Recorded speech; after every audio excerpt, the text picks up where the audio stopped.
Sir, ang i-update na to kanyo. So na-open ko na, activate na siya.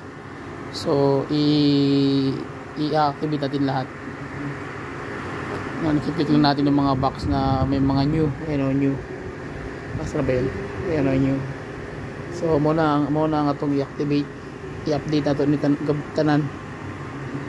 Ford, GM, Isuzu Global, Mitsubishi, Mazda. Yan. So i-activate na to.